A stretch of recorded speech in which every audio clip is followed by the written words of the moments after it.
Assalamualaikum warahmatullahi wabarakatuh. Saya Nanang Ghazali, MPI 1, akan mempresentasikan judul makalah dengan judul Model Organisasi Behavior guna menyelesaikan ujian tengah semester mata kuliah Perilaku Organisasi dan Kepemimpinan dengan dosen pengampu Profesor Dr. Haji Muhammad Ilyasin MPD dan Dr. Ahmad Muadin MPD. Kepada teman-teman untuk dapat menyaksikan apa yang akan saya presentasikan sebagai berikut. Model organisasi behavior dengan rumusan masalah. Yang pertama, apakah pengertian organisasi? Yang kedua, apakah pengertian organisasi behavior? Yang ketiga, apakah kontribusi ilmu-ilmu lain dan pembelajaran organisasi? Dan yang keempat, apa saja model of organisasi behavior? Pengertian organisasi. Organisasi sebagai suatu entitas tempat beberapa orang berkumpul harus benar-benar dipahami keberadaannya. Dengan mengenal dan memahami organisasi, memungkinkan tujuan yang akan diharapkan dapat tercapai. Organisasi dikatakan oleh Gary N.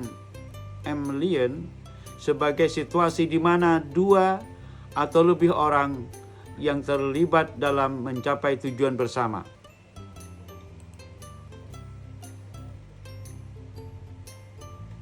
Kemudian Gibson, Ivan Sivik, Donnelly, dan Konovatsky mengatakan organisasi sebagai berikut. Gibson dan kawan-kawan mengatakan bahwa organisasi dapat dipahami sebagai sebuah unit yang terkoordinasi, terdiri dari dua orang atau lebih yang berfungsi untuk mencapai tujuan bersama atau serangkaian tujuan. Stephen V.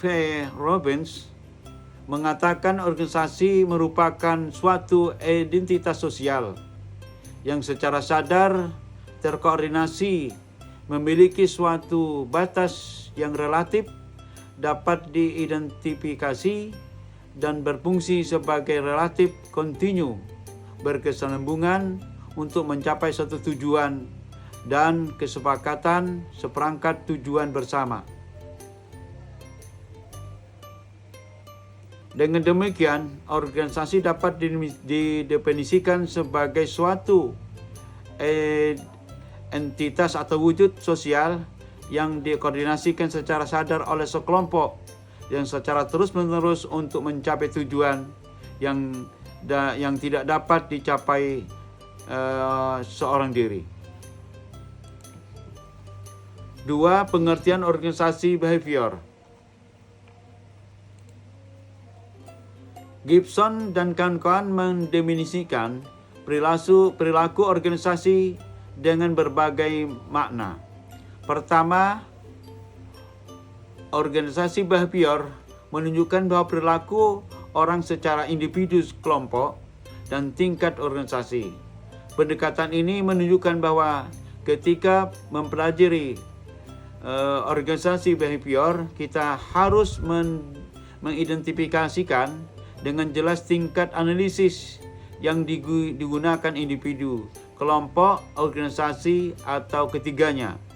Kedua, organisasi behavior adalah multidisiplin, menggunakan prinsip, model, teori, dan metode dari disiplin lain. Studi organisasi behavior bukanlah disiplin ilmu yang berlaku umum dengan landasan teoritis yang mapan. Organisasi behavior sebagai bidang ilmu yang baru dan sekarang mulai tumbuh dan berkembang. Nancy Langton dan Stephen V. Robbins, perilaku organisasi adalah bidang studi yang menyelidiki bagaimana individu, kelompok, dan struktur mempengaruhi dan dipengaruhi oleh perilaku dalam organisasi.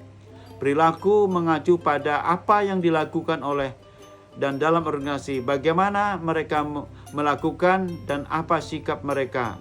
Karena organisasi yang sering dipelajari adalah organisasi bisnis. Organisasi behavior sering diterapkan untuk mengatasi masalah tempat kerja seperti absensi, omset, produktivitas, motivasi, bekerja dalam kelompok, dan kepuasan kerja. Sehingga manajer sering menerapkan pengetahuan yang diperoleh dari hasil-hasil penelitian organisasi behavior untuk membantu mereka mengelola organisasi secara efektif. Kemudian yang ketiga, kontribusi ilmu-ilmu Latin dan pembelajaran organisasi. Perilaku organisasi sebagai ilmu perilaku terapan yang dibangun atas kontribusi dari sejumlah disiplin ilmu.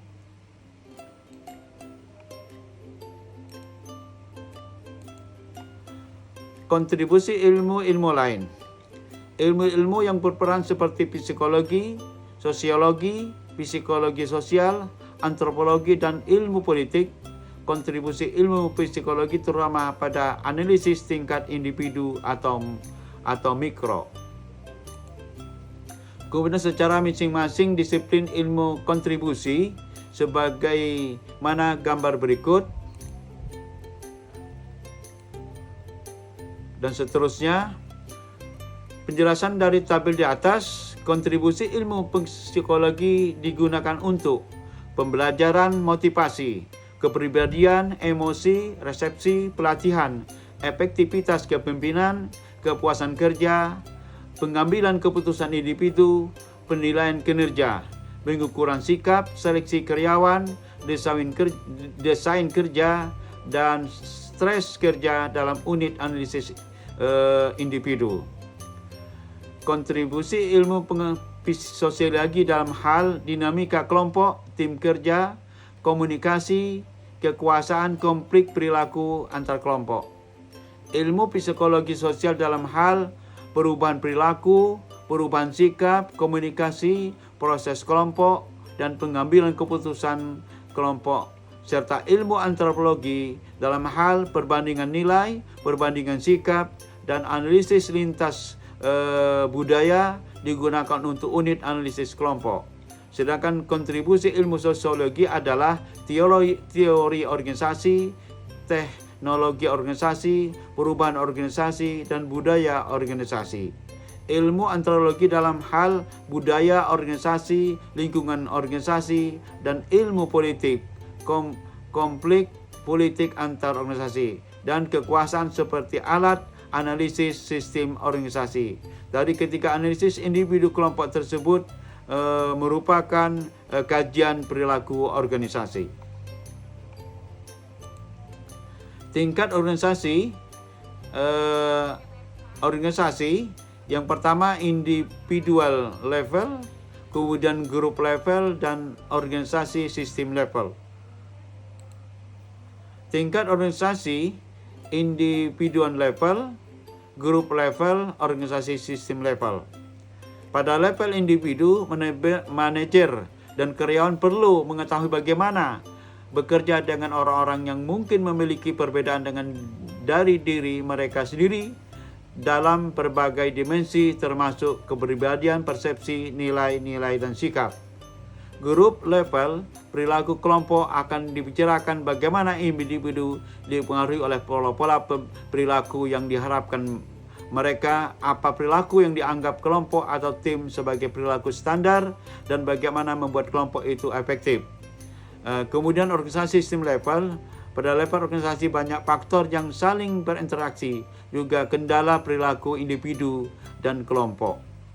Pada level ini dipertimbangkan bagaimana kepemimpinan dan manajemen mempengaruhi perilaku karyawan, mengambil keputusan, dan kreativitas organisasi, dan kemudian melihat isu-isu etika dan tanggung jawab sosial perusahaan. Kemudian pembelajaran organisasi dikaitkan pada reaksi karyawan terhadap perubahan lingkungan yang begitu cepat, dan respon karyawan hanya solusi jangka pendek. Sebaliknya, pembelajaran organisasi yang simultan dan umpan balik akan langsung mempengaruhi cara atau karyawan untuk mendefinisikan dan memecahkan masalah. Di bawah ini organisasi tradisional pembelajaran organisasi menurut Peter M. Singer dalam Transforming dan Perspective of Management 1993. Sebagaimana tabel yang telah terpapar ini, kami lanjutkan. Kemudian juga di sini ada model organisasi behavior. Yang pertama adalah model autokratik, yang kedua model kustodial, yang ketiga model supportive, yang keempat model kolegial, dan yang kelima adalah model sistem. Dan model-model itu telah dijelaskan dalam tabel kami.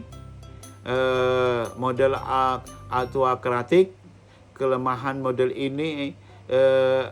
ini muncul sebagai revolusi instruksi antara tahun 1800-an sampai 1900-an. Kemudian kelemahan model ini adalah adanya mikromanajemen, di mana manajer mengontrol semua hal detail dalam organisasi perusahaan sehari-hari dan seterusnya. Kemudian contohnya permasalahan model ini mengakibatkan rendahnya moral karyawan, mengambil keputusan yang buruk, tidak adanya berani karena takut terhadap atasan, dan seterusnya. Bisa dilihat di tabelnya. Kemudian model kustodial. Model ini para karyawan fokus akan imbalan ekonomis. Mereka cukup berperan tetapi juga kurang termotivasi dalam pekerjaan hanya pasif. Kemudian seterusnya model suportif. Nah, ini model suportif. Model suportif ini berawal dari penelitian yang dilakukan pada tahun 1920-an sampai dengan 1930-an. Kemudian juga ada model kolegial. Model ini dimulai sejak kira-kira 50 tahun yang lalu. Kolegial berarti semua sumber daya manusia bekerja bersama-sama secara kooperatif dan seterusnya. Kemudian ada model sistem. Model ini merupakan model terkini. Dalam model ini seseorang menginginkan sesuatu yang lebih dari standar uang, keamanan bekerja, dan tim kerja. Dewasa ini para karyawan menginginkan kepercayaan tempat bekerja yang etis, manajer yang prihatin dan murah hati, dan lingkungan kerja yang memiliki rasa persaudaraan. Kemudian ada model sistem. Di dalam model sistem, manajer dan karyawan memandang adanya keuntungan dan kewajiban bersama yang mereka saling berbagi dalam organisasi dan seterusnya. Kemudian kelima model perorganisasi sebagaimana tabel nanti bisa dibaca dan dilanjutkan. Kemudian juga ada tabel kelebihan dan kekurangannya sudah kami buat di dalam tabel. Kemudian juga kesimpulan. Kesimpulan, organisasi sebagai suatu entitas tempat beberapa orang berkumpul harus benar-benar dipahami keberadaannya dengan mengenal dan memahami organisasi, memungkinkan tujuan yang diharapkan secara dapat tercapai. Kemudian perilaku organisasi dalam suatu bidang studi yang relatif baru dengan multidisiplin ilmu untuk mengetahui perilaku orang dalam organisasi, baik secara orang per orang, kelompok, organisasi, dan struktur yang saling berinteraksi untuk memperbaiki produktivitas dan efektivitas organisasi dan seterusnya. Model organisasi behavior terbagi menjadi 5 model, yaitu tadi model kustodian, model suportif atau pendukung, model kolegial dan model sistem. Dan model-model ini merupakan yang paling umum digunakan dalam 1 tahun terakhir. Model-model ini digunakan sebagai panduan dalam memahami perilaku pemilik dan manajer dalam tingkat teratas dapat mempengaruhi keseluruhan organisasi. Sekian dari saya, Nanang Ghazali. Terima kasih. Wassalamualaikum warahmatullahi wabarakatuh.